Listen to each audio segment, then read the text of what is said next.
Hello, welcome to the EKS Library. Today we are going to go over library resources and research tips for you to use for your assignment.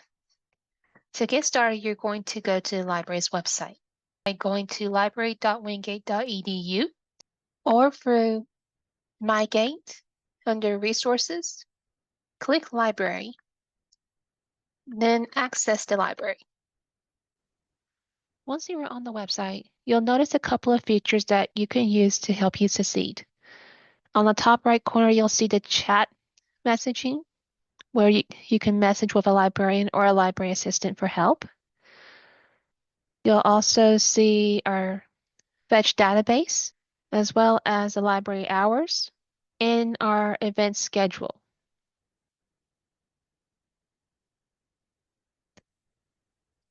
Before we get started with our lesson, you should know that the library has several resources to help you succeed in your course. These resources are free to use and are available to everyone. The two resources that we're going to go over are interlibrary loan, or ILL, and research consultations. First, let's talk about interlibrary loan. Interlibrary loan is a service that we provide students in the event that we don't have access to an article or a book. We can borrow that resource from another library that has it. If there is a book or an article that you want to use for your research, but we don't have it, you can request an interlibrary loan, or ILL, by going to the Find Sources tab, and then under Request Material, click Interlibrary Loan. On this page, we have two separate forms, one for articles and one for books. Keep in mind that interlibrary loans will take time to process. Articles are usually quicker, which take about 2 to 3 business days to fulfill and are delivered to you via email. Whereas books will take about 5 to 10 days to fulfill because they are being mailed to us. And when it comes to books, you can request a maximum of 10 books for interlibrary loan at one time. So let's say, for example, if you are looking for a book for your assignment, you're just going to go to the link here for books. It will take you to this form, and you're going to fill out your name and contact information,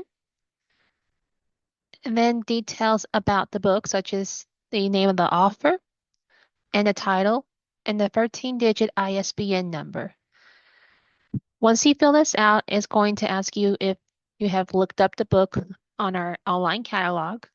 You'll see this notice from Interlibrary Loan, which will let you know that patrons will be charged $10 for an overdue fee if books are kept past 5 days. And then after that, you'll see a notice about copyright restrictions and warnings. Once you have put a check mark beside each notice saying that you understand, you're going to hit submit. Once you hit submit, the form is sent to our interlibrary loan department to be processed. From there, you'll receive a response within a couple of days. Now that we've talked about ILLs, let's talk about research consultations. Research consultations are one-on-one meetings that you can book with a librarian for assistance with research. Research consultations are great if you need help with finding sources, coming up with a research strategy, or just double-checking your citations. It is a free resource for you to use, and the librarians are here to help you. To book a research consultation, you're going to go to the Students tab. Then under Plan, you're going to click Schedule a Research Consultation. To book a meeting, you're going to select the librarian. Then you're going to select the length of the consultation. Then the date and time that works best for you. Once you've done that, you'll fill out this form with your name and contact information, the name of the class and the instructor, the reason for the appointment, assignment details. This will at least give us a clue about what you're working on and how we can help you with your research. You can also choose to meet in person or over Zoom. Once you fill out this form, you're going to hit confirm booking. Once you have confirmed the booking, you're going to get a notification that the meeting has been booked and it will be added to your calendar. This will also be added to the librarian's calendar as well. The cool thing about this form is that it will send you a reminder the day before about your upcoming meeting.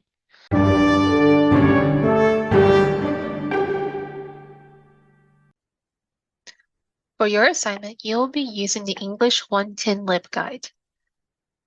To access the English 110 LibGuide, you will go to the LibGuides tab and click on Course Guides.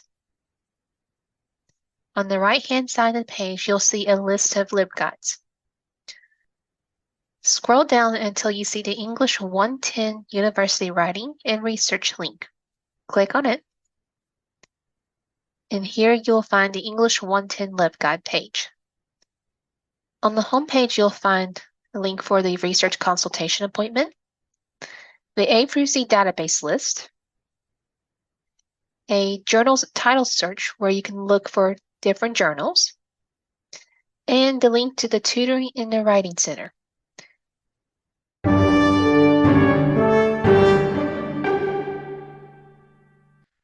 The primer is to refresh your memory on research concepts you may have learned in the past. So this includes how to do research planning, building your searches, and determining the type of sources available to you. So let's start off with research planning. So we have a little infographic that you can review.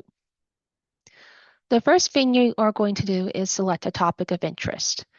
This is going to determine what you are going to do your research on. And to do that, you are going to do some background reading, which is basically pre-research. You can do this by researching a topic on Google or a database like Credo or Wikipedia. The purpose of background reading is to get background information on a topic, which centers around topic aspects, specific language related to the topic, and other details that could be useful for your research. Now, once you have that topic in mind, come up with a research question. The purpose of a research question is to help narrow down your research to focus on one particular aspect of that topic. This is to help prevent information overload and to narrow down your research. For example, if you are interested in the topic of video games, you may turn that topic into a research question like, what are the effects of cozy video games on mental health? This helps you to focus on cozy video games and the topic of mental health. Once you have your research question, it is important to know that you cannot type in your research question into a database. And the reason is that the database isn't programmed like Google. So if you're doing research on Google, you can type in what ways does bullying affect victims psychologically, and pretty much get a lot of answers answering that question. If you were to type in that same question into a database like ProQuest Central, it would end up breaking the question apart into multiple bits, and you're going to end up getting a lot of information that may or may not answer your question, and you're going to end up having to spend a lot of time and energy trying to filter those results. So rather than typing the research question into a database, you're going to take your question and break it apart into keywords that you want to focus on. And you're going to build a synonyms list based off of that. For example, if your research question is in what ways does bullying affect victims psychologically, you might want to take the research terms bullying, psychology, and victims. Those are the main components that you want to focus on in your question. So those are the key terms you're going to use when you are doing your research on a database. Once you have those key terms, you're going to expand on that to include related terms or similar terms. For example, when it comes to the key term Boolean, you can try cyberbullying as another key term, or you can focus on something related to it like social media. Same thing with psychology, you can choose to focus on something specific like depression, or something broader like emotions. The purpose of the synonyms list is to help expand your search. If you just stuck to the three key terms you pulled from earlier, you're only going to get results that contain those key terms. Whereas if you expand your research terms, you'll get stuff that contains maybe Boolean and cyberbullying, or psychology and emotions. This way, you're getting more results that will answer your question, and you're not missing out on something good. Now, once you have your synonyms list of research terms, the next step is to practice phrase searching. Remember how I said that the database isn't good at catching questions? It's also not good at catching phrases. For example, if you were doing research on lung cancer, if you just type in lung cancer into a database, you might get stuff related to lung cancer, or you might get stuff that's related to the zodiac sign Cancer. So, to prevent that kind of mistake, you have to practice phrase searching, which basically means you will put quotation marks around any research terms that are comprised of more than one word. So, going back to our example of lung cancer, if you put quotation marks around lung cancer and type it into our database, you're going to get results that talk about lung cancer. So remember to practice phrase searching because this will give you more accurate results. Once you've done your key terms list and your phrase searching, you need to build those searches.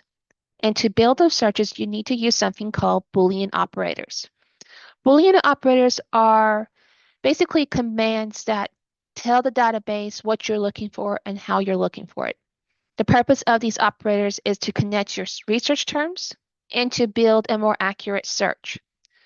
There are three operators: and, or, and not. Each operator has a specific function and purpose when it comes to research. Let's go over these details. Our first operator is and. So and is what you would use if you want the database to give you results that include all of your search terms. So this is the best one to use for connecting your search terms. For example, if you type in Boolean and depression and morale, you're going to get results that include all three of those key terms. So this is going to be more precise and get you what you're looking for. Our next operator is or. Or is what you would use to ask the database to give you results that include any of your search terms. This is the best one to use for connecting your synonyms. So for example, if you're doing your research on dogs, so you might try your search term as dogs or canine or K9. You're going to get results that include at least one of those key terms or all of them. This is a way to expand your search without having to do multiple searches in one go. And finally, there's not. Not is a useful operator because it helps to exclude unhelpful terms from your search results. So this is the one that you would use at the end of a search string to help clean up your results. So for example, if you're doing research on animal behavior in dogs, but for some odd reason you're getting stuff on cats, which is something you may not want to use, you're going to change your search to where you're going to type in what you want in parentheses. So, and then add not at the end. So the way it's going to look, you're going to have animal behavior and dogs in parentheses. And then at the end, you're going to add not cats. What this does is tell the database you're looking for information that only talks about animal behavior and dogs. And it's going to eliminate anything that mentions cats in their results. So this will help clean up your results and get you more accurate information. Let's go over parentheses. So the purpose of a parentheses is to create a search string, which is to do multiple searches at once. And this is especially useful to connect your synonyms. For example, the following search will find items about bullying and the emotional effects of depression or anxiety or suicide. So this is what it would look like. It would be bullying and emotional effects and, in parentheses, depression or anxiety or suicide. When this is typed into a database, it's going to pull up information that includes bullying, emotional effects, and anything that mentions depression or anxiety or suicide or all of the above. You can also learn about different types of sources you can use for your research here and here. And if you have any questions about this, make sure to schedule a research consultation with a librarian or to ask for assistance from a librarian or someone at the research help desk.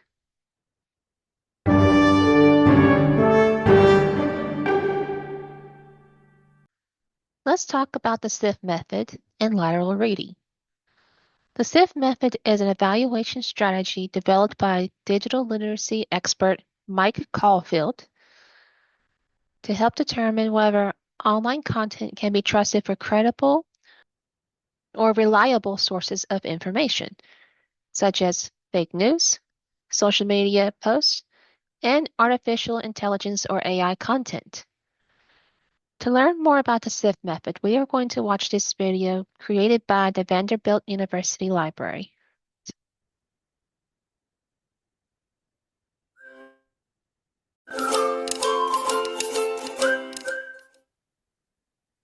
You found some sources for your research paper on teenagers, social media, and anxiety. Let's see what you have.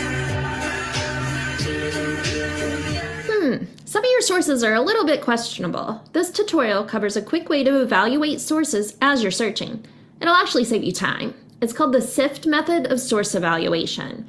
SIFT consists of the following steps: stop, investigate, find better coverage, and trace claims back to the original context. You may not need all these steps to evaluate every source, but they're good tools to have in your research toolbox. The first step is stop. Perhaps the most important thing you can do is pause for a moment and ask yourself, what does my gut say about this information?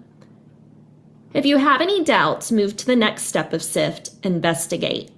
Sometimes called lateral reading, it can be helpful to do a simple Google search of what others say about a source of information. You don't have to dig very deep. Oftentimes you can just look at the Google Knowledge Panel and see an organization's Wikipedia article. This is a good start for identifying if an organization has an agenda, something you need to be aware of to accurately evaluate a piece of information.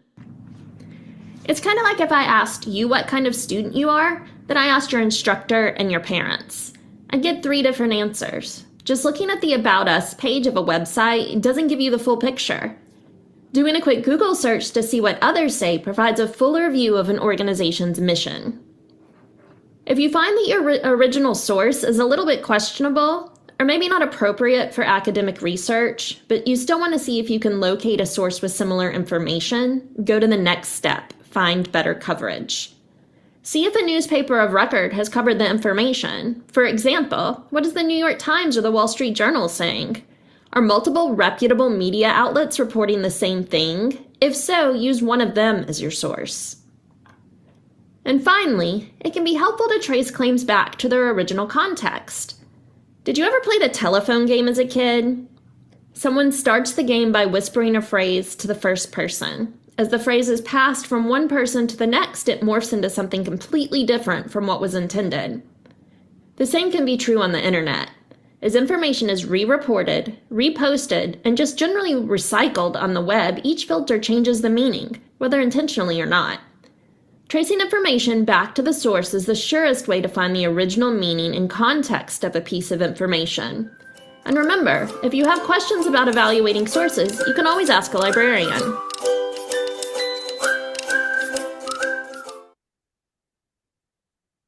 Now we're going to learn about lateral reading, University of Louisville. How are you taught to evaluate the credibility of online sources? Everyone knows that information on the web may be shallow, incomplete, inaccurate, or heavily biased, and many of us have been taught to explore the features of a website to assess its credibility. You may have learned to ask, is this site a .com or a .org? Does the site incorporate advertisements? Was it written by someone who appears to have appropriate expertise? Are there citations to supporting evidence or research? Is the information current? While sometimes useful, these questions can also misdirect you because they rely on superficial markers of credibility and authority. For example, some .org websites may be reliable and nonpartisan, while others may be partisan political action groups or even promoters of widely debunked conspiracy theories. On the other hand, some of the most authoritative news websites are .coms with advertisements, such as the New York Times and the Wall Street Journal. Relying on superficial markers to evaluate credibility can be problematic because most websites won't say, "I was designed by a biased political organization with an intent to manipulate you," or "I'm leaving out important information that might give you a more objective perspective on this issue," or "I was written by an uninformed person with no relevant expertise." So how do we improve our ability to evaluate websites when we know that some individuals and organizations may be working hard to misrepresent themselves and misinform us? By using a skill called lateral reading. Lateral reading is a simple concept used by professional fact-checkers and other savvy thinkers to judge the credibility of unfamiliar sources. While many of us judge a website by reading vertically, scrolling up and down to look for markers of credibility, or perhaps clicking on links within the site, fact-checkers jump outside the site, using new browser tabs to seek additional information about the site's credibility, reputation, funding sources, and potential biases. In other words, fact-checkers read laterally or horizontally across multiple web pages to get a big picture view of the site they're evaluating. They use Wikipedia, credible news sources, and other references on the web to understand what a source is and how credible it might be. They don't just take the source's word for it. For example, this news story on heavy metal music fan culture is on fizz.org, a website that may be unfamiliar to us. But if I open up a new tab, I can search for information about fizz.org and find out that it's a news aggregator that often republishes science news from across the web. I can also verify that the research discussed in the news story originated from University College London and PhD anthropology student Lindsay Bishop. By doing some homework on the source through lateral reading, we get a much better sense of what this source is and its level of credibility. We can also begin to think about its strengths and limitations from a more informed point of view. In this case, we might decide the information is reliable and a good starting point. But we might also want to look beyond this brief news story and find the original research or other more in-depth scholarly information. With lateral reading, you can move beyond the superficial aspects of website evaluation and develop a more nuanced and more complete perspective on the credibility of your sources.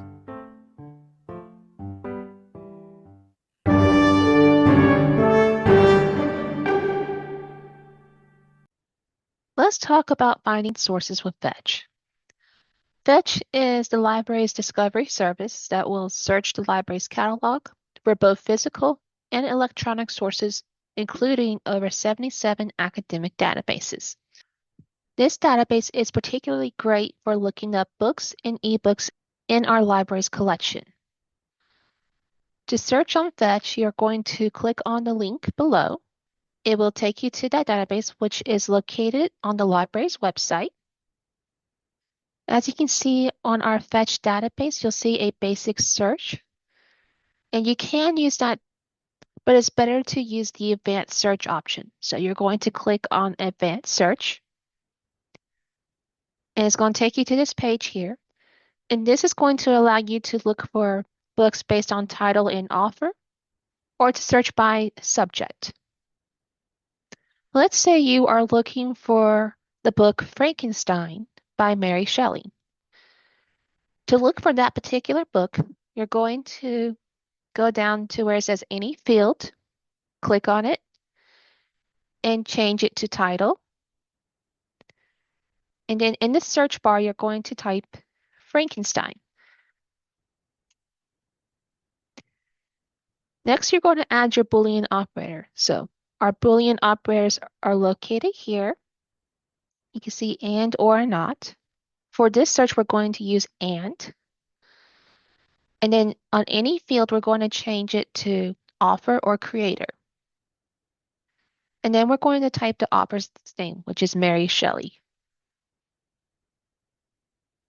And because Mary Shelley is more than one word, we're going to put her name in quotation marks, which is phrase searching. This is going to help us get the right results. Once you have your search terms and your filters here, you're going to hit search. Now, you may see a bar that pops up where it will ask you to sign in. This is just to help you get access to more results. So you're going to hit sign in.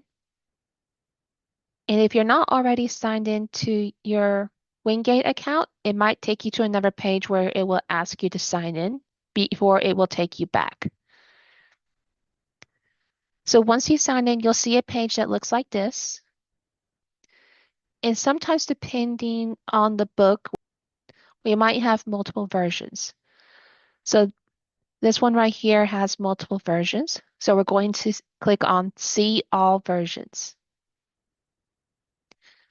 And you can see it pulls up a list of results based on our search. Now, a couple of things to keep in mind is this search will pull up ebooks and physical books. And the best way to determine which is which is to see how the book is available. If the book says it's available online, that means it's an ebook.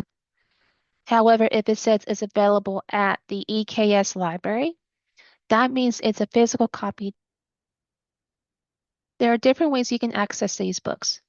If you want to access an ebook, you're going to go to that book where it says available online. It's going to send you to this page here, which will provide you details about the book. And then it's going to provide you a way to view it online.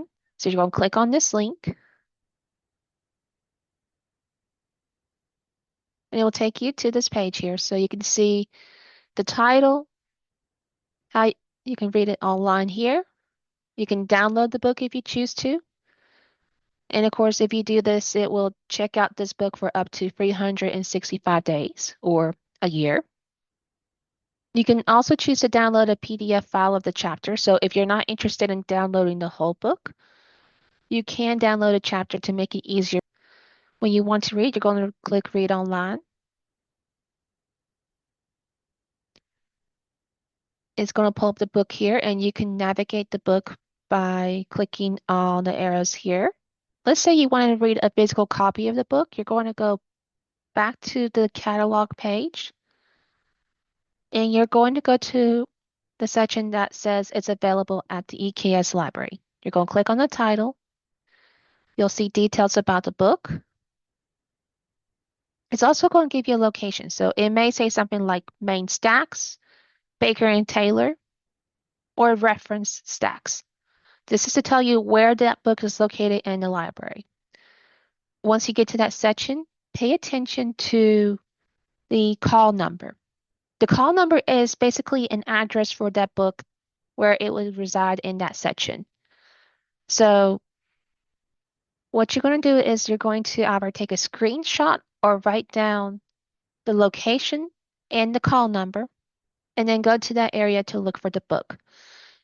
If you're having trouble locating the book or the area, or you just need extra assistance, please go to the circulation desk and ask a library assistant or a librarian for help. Now, if you just want to look for a physical copy, you're going to go back to your results list, go to your filters, and then under library, put a check mark beside library. And then it's going to pull up all the physical copies we have in that library. Now that's how you would look for a specific book.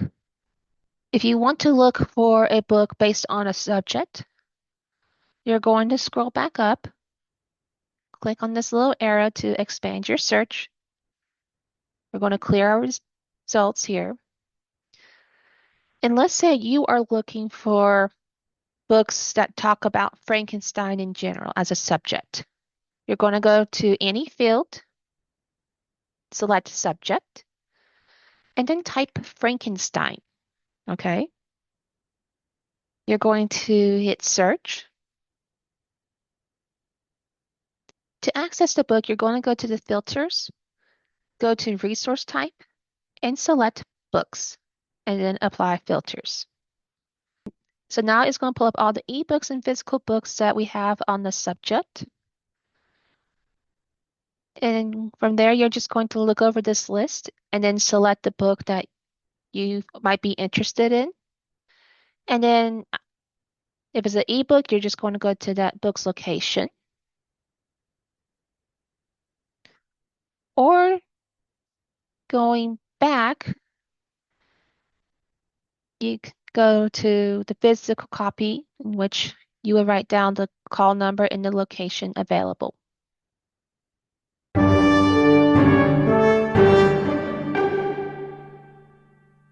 Let's talk about ProQuest Central. ProQuest Central is a general reference database for over 175 subjects from magazines, journals, and newspapers, including peer-reviewed and scholarly works. This is a great database to use if you're looking for peer-reviewed articles. To get started, you're going to click on the link to ProQuest Central. You'll be taken to its homepage. Here you'll find the basic search bar. Now you can search in the basic search, but it is easier to use the advanced search. So we're going to click on the advanced search tab. The advanced search will allow you to enter multiple search terms and Boolean operators, as well as filter out your results. So here's how you will use ProQuest Central. First, you will enter your search term or search terms. Let's say, for example, you are doing your research on climate change. You're going to enter the key term here.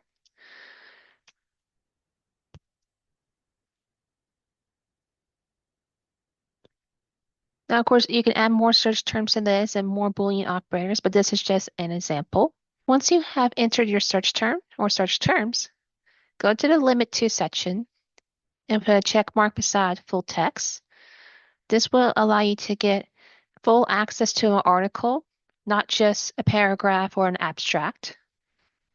And you're going to put a check mark beside peer-reviewed.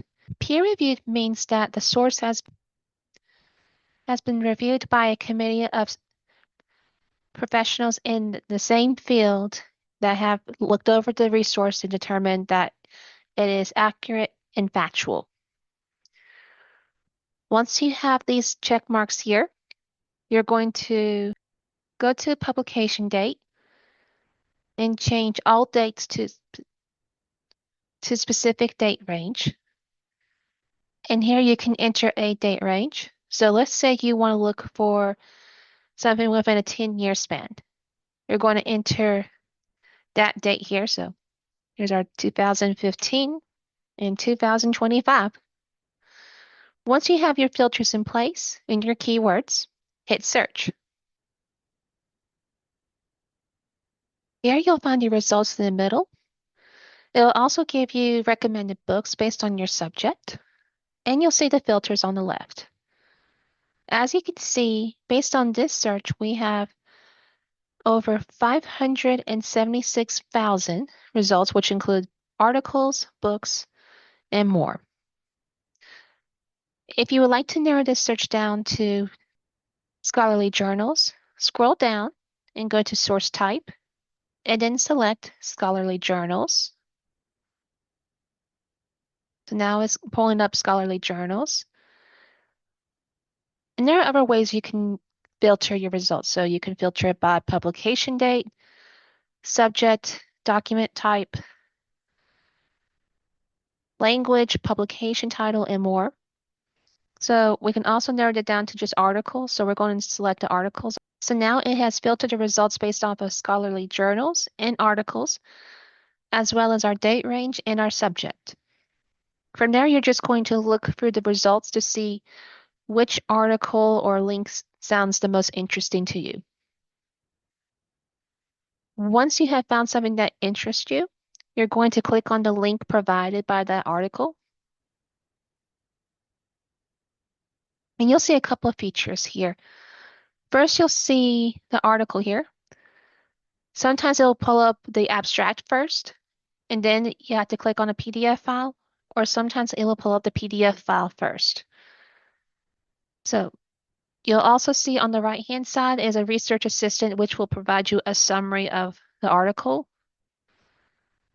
And if you scroll down, you'll see suggested sources as well. So ProQuest will sometimes make a little suggestion in case you're interested in this topic as well. Now, the first thing you're going to do is to review the abstract and details. So you're going to click on the abstract and details if you're not already there.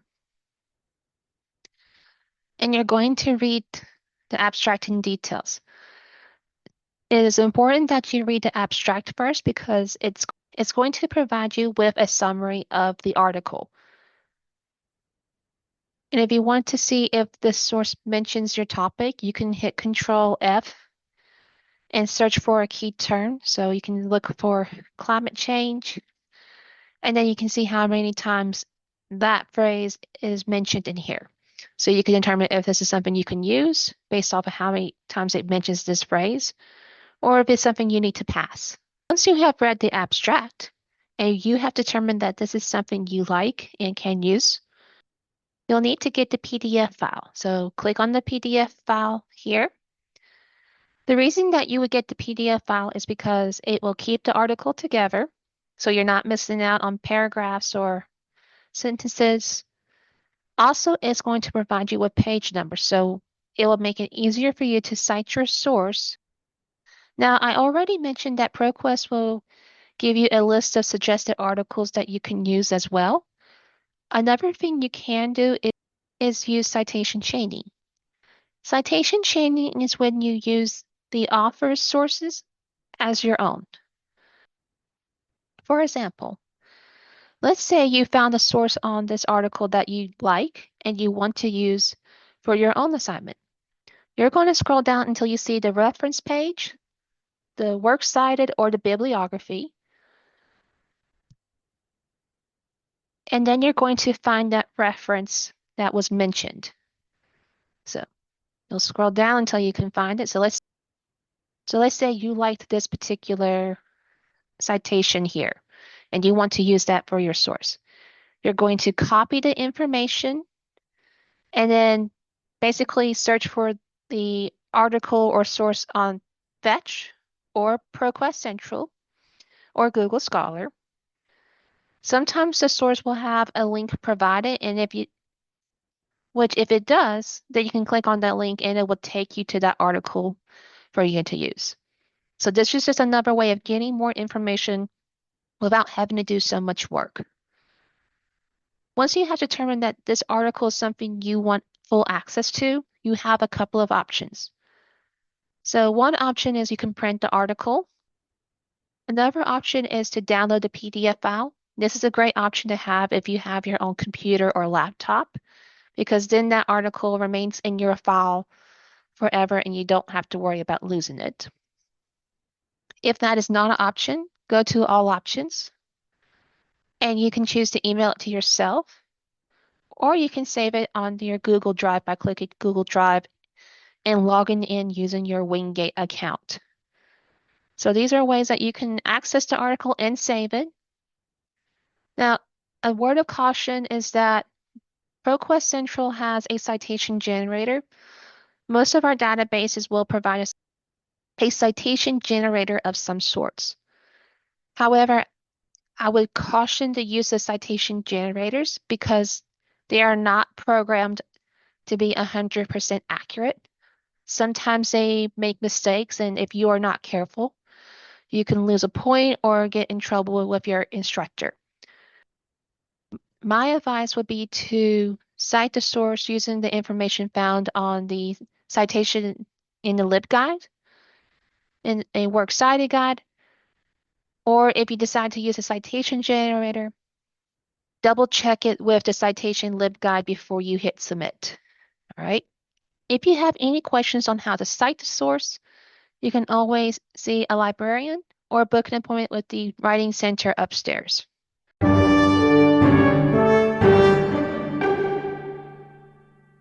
Another database you can use is called Credo Reference. Credo Reference is an encyclopedia type database that you can use to look up certain events, places, and people, and get background information on those topics. To get started, you are going to click on Credo Reference, and it will take you to the home page for Credo Reference. You can enter your search term here.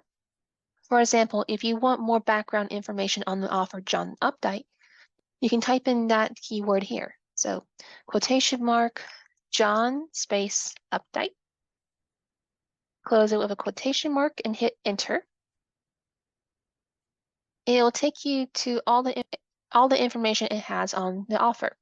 On the left-hand side, you'll see results from encyclopedia pages and other resources. On the top right-hand corner where you see the spider-like image is called a mind map. A mind map is when Credo takes the keyword you typed in and tries to come up with related concepts and search terms. You can use these concepts as keywords in your research if you wish. On the left-hand side, you'll see the encyclopedia entries. You can narrow down by articles, images, and more library resources. If you are interested in articles, you're going to select articles, and then scroll down until you find an article you like. When you find an article, click on the link here, and it will take you to the article in question here. And here you'll find all the background information regarding your topic. On the right-hand side, you'll see related searches. And on the top of the page, you'll see options such as share. So if you like the article, you can select share, and then email it to yourself, or copy the link and paste it onto a Google Doc. To have the article read aloud, you can select this once, and then click it again when you want it to stop. You can also translate the article here by clicking Translate, and then selecting one of the many languages available. Now, Credo does provide a citation option in which it will cite the source for you like this. However, I would caution you about using the citation generators from Credo or any other database or website you use. And the reason is that automatic citation generators often get the information wrong and provide a wrong citation. So avoid the citation generator and use the MLA citation guide provided in the LibGuide, or use the MLA citation guide handbook available at the library. If you have any questions about citations, you can see a librarian or someone in the Writing Center. Now, keep in mind that Credo Reference is a great source to use if you're looking for background information on a topic.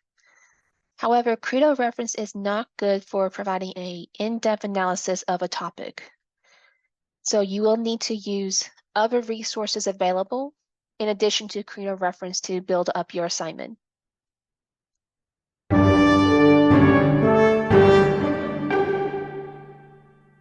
Google Scholar is a database that searches for scholarly articles, reports, and other resources you can use.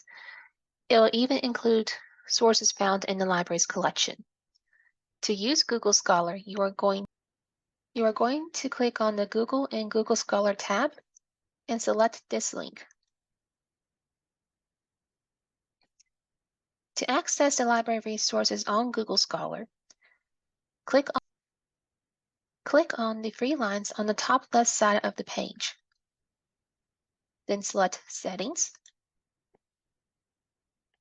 and click Library Links. Make sure you see Wingate University in the middle and make sure that it is checked. If you do not see the Wingate University links here, go to the search bar and type in Wingate University and it will pop up in the middle. If it does not have a check mark beside it, go ahead and check it, and then hit save. You can type in your keywords in this search bar here. Keep in mind that Google Scholar does not provide Boolean operators, so you will have to type in the Boolean operators. And you also have to use very special symbols for those Boolean operators. For example, if you're using AND, use a plus sign. If you are using OR, use a straight line, which can be achieved by holding the Shift key and the vertical line / pipe key. And if you're using NOT, use the minus symbol. To get started, you're going to enter your keywords in the middle. I'm going to type death penalty and effect. As you can see, all of our resources will be in the middle. On the left-hand side, you'll see a filters option in which you can filter it by a date range, relevance, or type of article. All the resources in the middle may or may not be free. Sometimes they are free and sometimes they come at a cost. To avoid paying those fees, look for free links on the right-hand side. You might see a PDF file or you might see a library link. For example, if you see a PDF file, you're going to click on the PDF file, and here is the full article. And from here, you can print it or download it. If you see a library link, you'll see it as in get it from Wingate or, at Wingate. If you see that, you can click on that link, and it will take you to the library's database. It will give you options on how to access that article. So click on one of the databases.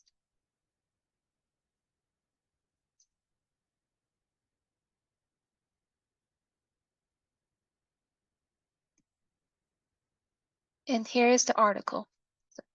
And from there, you can download the PDF file or print it or email it to yourself. Going back to Google Scholar, you can also search by site type, such as .edu, .org, or .gov, or by file type, by typing in file types, PDF.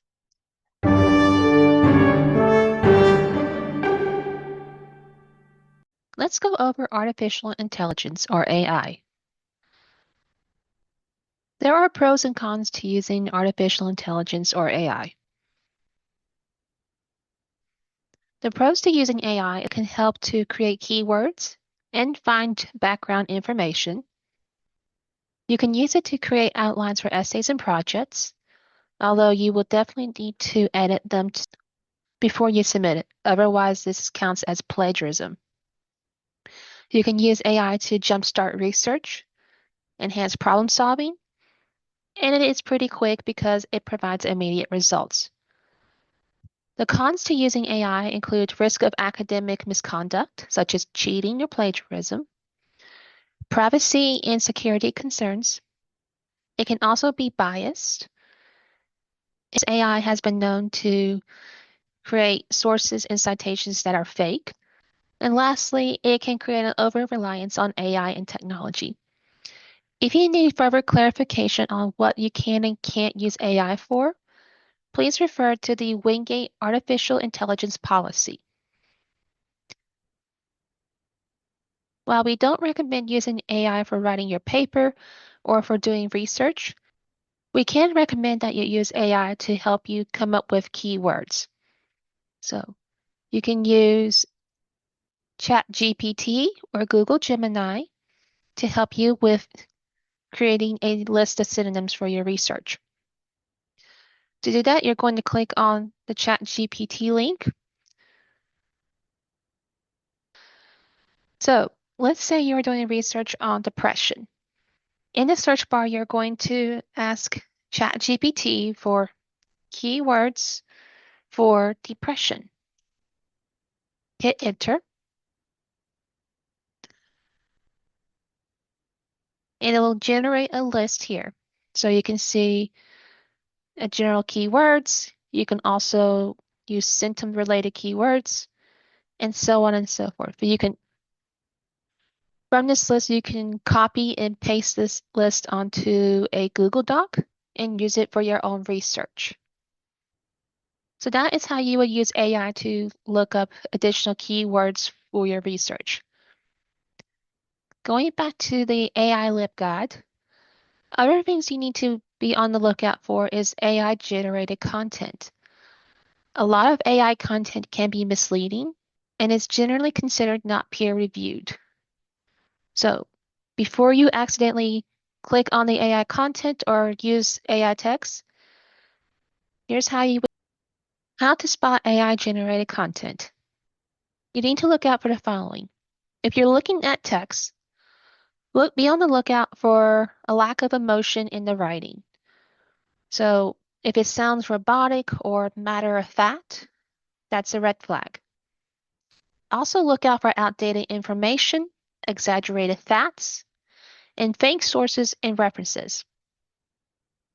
So with the fake sources, you can look up that particular source on Fetch or ProQuest Central and see if it pops up. If it is not recognized by the database, then you know it is a fake source.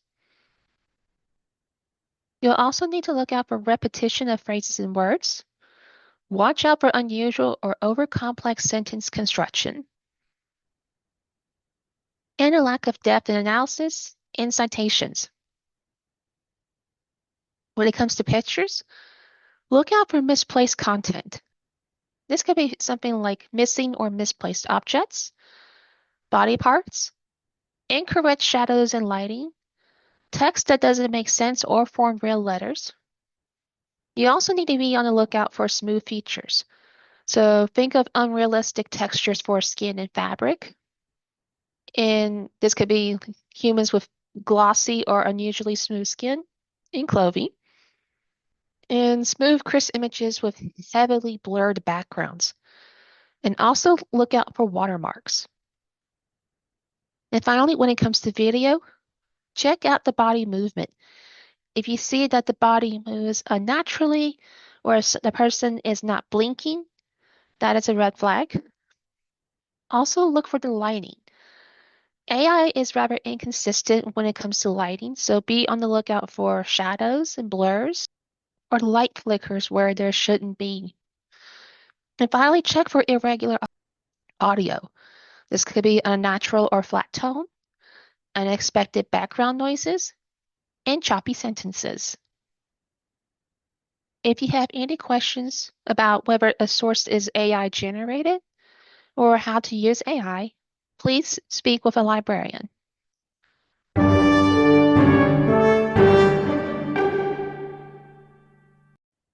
Once you are done researching and are putting together your results, it is important that you provide a citation for those sources.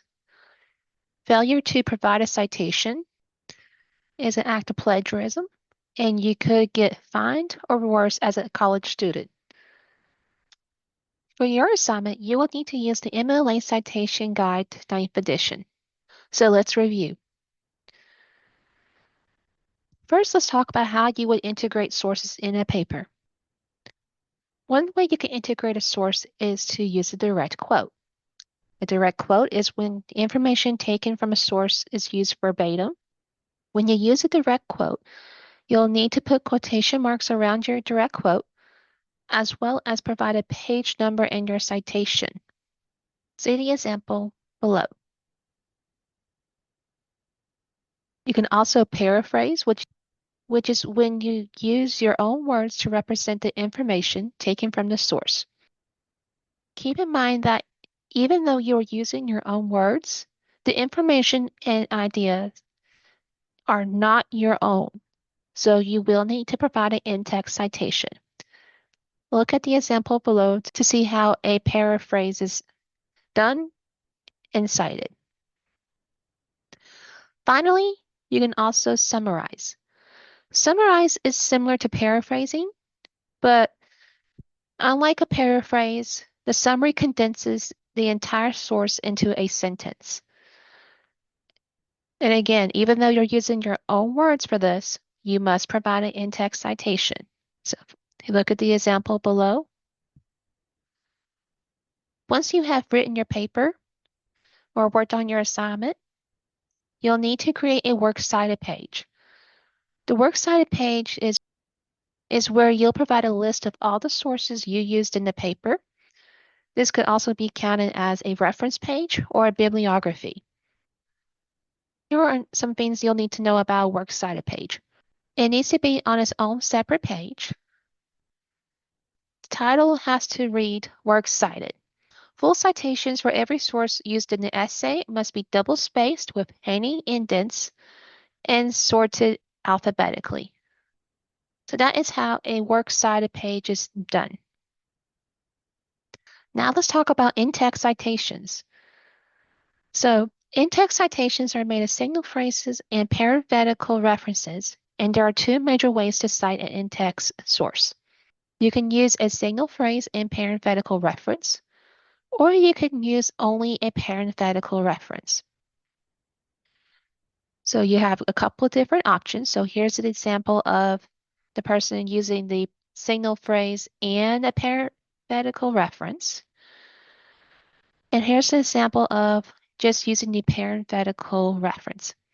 It is a good idea to use both and mix them up in your writing. Let's talk about how you would cite your sources. So if you scroll down here to where you'll see MLA reference citation examples, you'll see a tab for books, and you'll see a tab for ebooks, which will tell you how to cite that ebook, as well as a link for journal articles and web pages. Now, this is just an example, and sometimes there are other things that need to be considered, like what to do if you have multiple authors or no authors or no page numbers. So if you scroll down to this section, you'll see how you would cite a source with multiple authors, what to do if there's no author mentioned, and then what to do if there are no page numbers to reference. If you have any questions about a citation, you can refer to the Purdue OWL MLA format guide here, or you can check out an MLA handbook here. If you have questions on how to cite a source, or just want to double check your citation, you can see someone in the Writing Center or book an appointment with the librarian